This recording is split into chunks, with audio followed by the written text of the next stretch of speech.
Débuter celle-ci, la parole est à Monsieur le Président André Chassaigne pour le groupe Gauche démocrate et républicaine pour une durée de 10 minutes.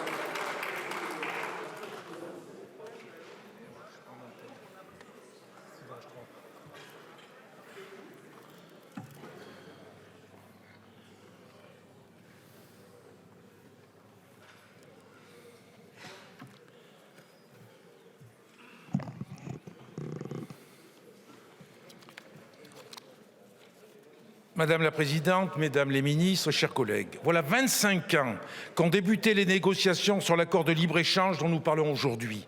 25 ans d'opacité pour arriver aujourd'hui au même deal mis au frigo il y a 6 ans. Un accord d'un autre temps, d'un autre siècle, où le mythe néolibéral faisait encore rêver, où les vertus de l'expansion du commerce international étaient censées balayer toutes les craintes. Un siècle où la souveraineté alimentaire restait pour beaucoup un mot tabou. Un siècle surtout où la mesure du défi climatique et environnemental n'avait pas encore suffisamment pris corps dans nos sociétés. Quel constat faisons-nous un quart de siècle plus tard?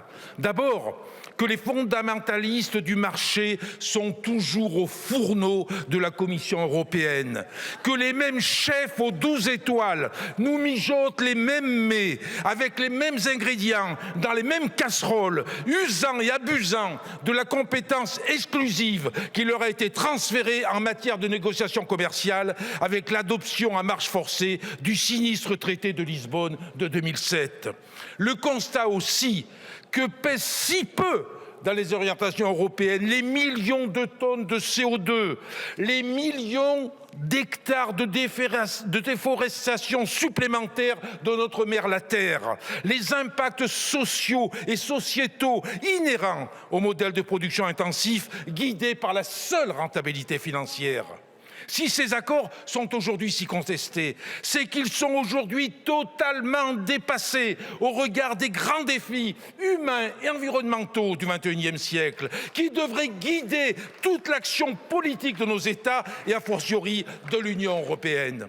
Contrairement à l'habile communication qui accompagne leur promotion, ces traités n'ont pas pour objectif de construire des coopérations que nous souhaitons les faire, mais répondant aux défis climatiques, environnementaux, sociaux et en matière de paix mondiale. À l'opposé, ces traités portent des logiques dangereuses d'abaissement des droits et des normes, puisque leur socle est figé sur la tyrannie de la compétitivité-prix, sur la baisse des coûts de production, sur la concurrence des systèmes productifs et des travailleurs du monde entier entre eux. L'obsession que porte la Commission pour la conclusion d'accords de libre-échange s'inscrit dans une continuité idéologique. Elle fait suite à l'échec des négociations multilatérales du cycle de Doha au sein de l'OMC et aux impasses successives à l'adoption des traités multilatéraux comme l'accord sur le commerce et les services TISA.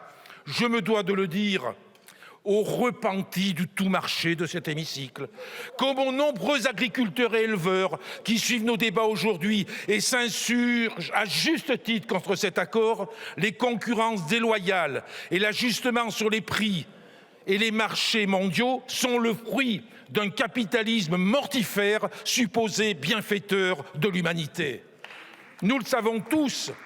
Les conséquences agricoles et alimentaires de cet accord sont majeures. Qu'est-ce qui n'a pas été dit sur la totale contradiction entre son contenu et l'impérieuse nécessité européenne de protéger notre agriculture durable? Qu'est-ce qui n'a pas été dit sur l'insupportable image que donne l'Union européenne à ses producteurs en autorisant de fait l'importation de toujours plus de produits non conformes aux exigences réglementaires qu'elle leur impose elle-même? Que dire des 99 000 tonnes équivalent carcasses de viande bovine à droit de douane quasi nul, des 25 000 tonnes de porc et 180 000 tonnes de volailles sans droit de douane, autant de tonnages qui se cumulent avec ceux des différents accords déjà signés et de la dizaine en préparation. Que dire des productions végétales pour lesquelles quasiment tous les produits phytosanitaires interdits en Europe sont autorisés en Amérique du Sud?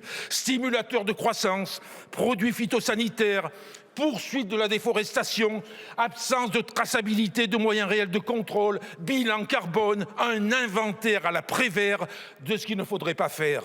Cet accord est une imposture agricole et alimentaire qui méprise nos agriculteurs et nos éleveurs. Il vide le sens même de leur travail, puisque sa seule justification est un bon troc pour d'autres secteurs comme l'automobile. C'est l'accord appelé dans les couloirs de Bruxelles « viande contre bagnole », si possible allemande, faisant de l'agriculture une simple variable d'ajustement. Mais je le dis aussi, on ne peut pas réduire les motifs d'opposition à cet accord aux seules conséquences dramatiques pour notre secteur agricole. Ses implications vont bien au-delà, à commencer par le caractère antidémocratique de ces négociations. Leur secret et l'impossibilité d'accéder au contenu des échanges entre parties et aux documents clés constituent une véritable injure aux valeurs démocratiques que prétend porter l'Union européenne.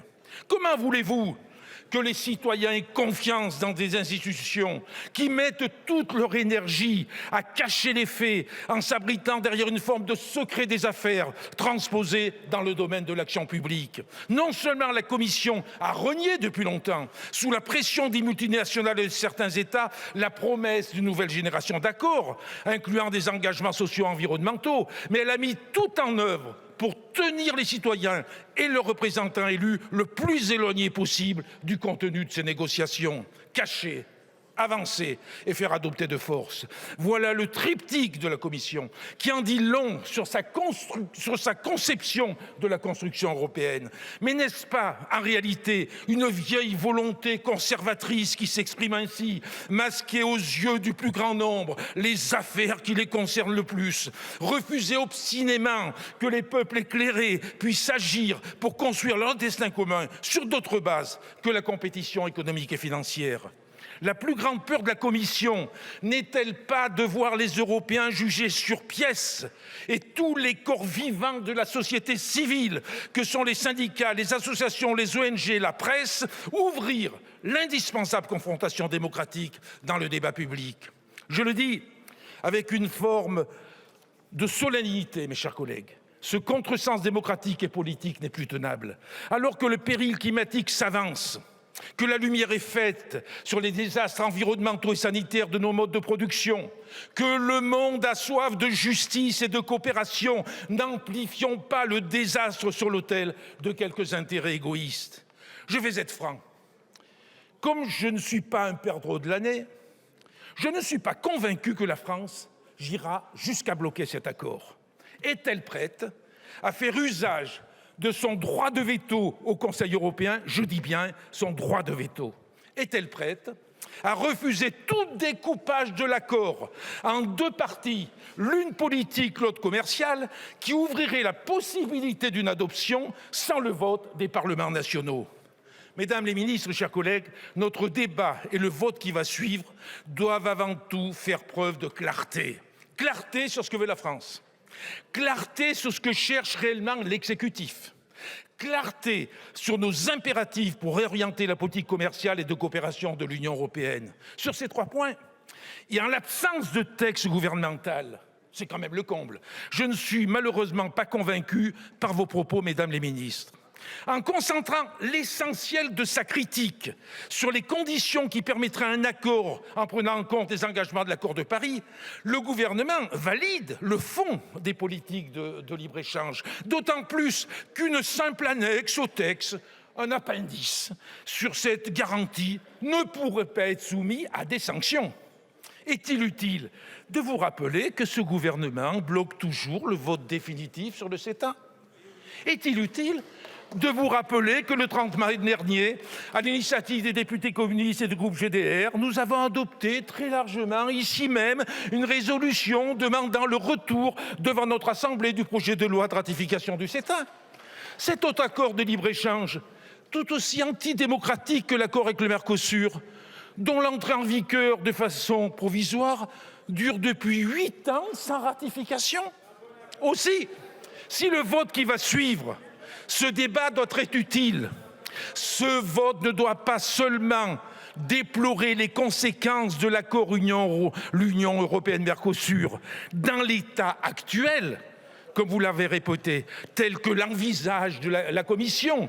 Ce n'est pas seulement pour vous permettre de disposer d'une forme d'unanimité derrière vous, pour faire pression sur la Commission et faire mine d'obtenir des garanties climatiques en carton. C'est pour lever ce vote, l'ambiguïté de la position française sur son rejet ferme et définitif de cet accord. C'est sur ce chemin de la raison que les députés communistes et du groupe GDR demandent que notre pays s'engage avec force et détermination. Notre vote ne peut pas se limiter à un simple acte de soutien.